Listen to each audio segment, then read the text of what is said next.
more isn't always better when it comes to PSL gaze versus female attraction. Looking like a malnourished individual doesn't mean better. Just because a very sharp, perfectly angled jaw doesn't mean a female will be attracted.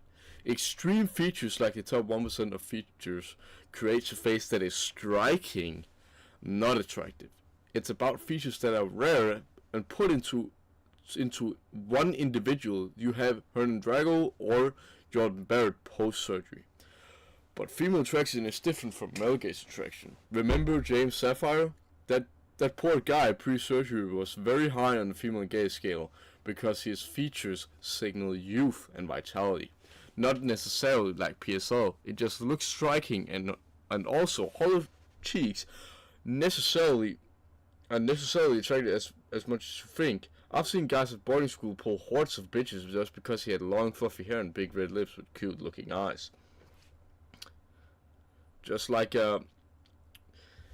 looking like a serial killer isn't necessarily gonna make you attracted to females. Probably gonna repulse them a little bit because you look like a freaking serial killer. Like you're out here with these eyes that look like you have inbuilt sunglasses, and they are so deep set you can't even see them when the sun is facing the person who are looking at the PSL guy. That is kind of crazy.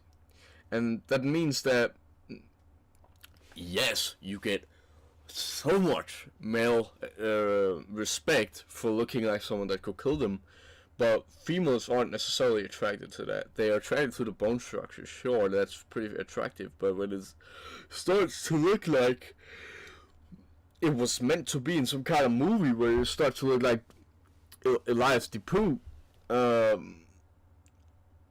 Richard Ramirez, yeah, you probably chat on the male gaze scale.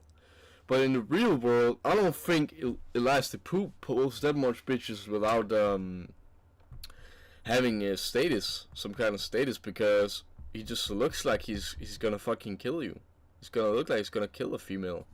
And if you've heard his voice, if you've heard Elias Dupuy's voice, you know that he isn't gonna scare anyone away with that kind of voice and that kind of personality, you know. Studying some kind of designer tech shit, coding, and looking like that, like if you understood it perfectly, he would also develop a Darktriad personality because he looks Darktriad. But he's probably gay too, and you know, there's a lot of stuff more wrong because he doesn't eat right, and he cooks his food and stuff, and he doesn't eat eggs and stuff, and doesn't get B12 and, you know, these biotin and stuff. He low T, you know. He just has high androgen sensitivity. Yeah, good bone structure. That's how it is. I can make a video on it. But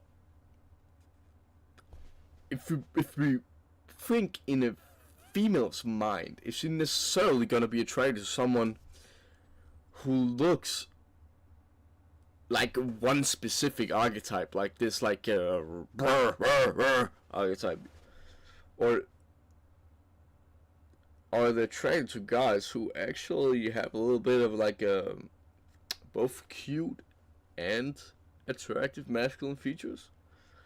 And wasn't that the thing we used to say was a Chad, like having like a mix of feminine and attractive, like feminine and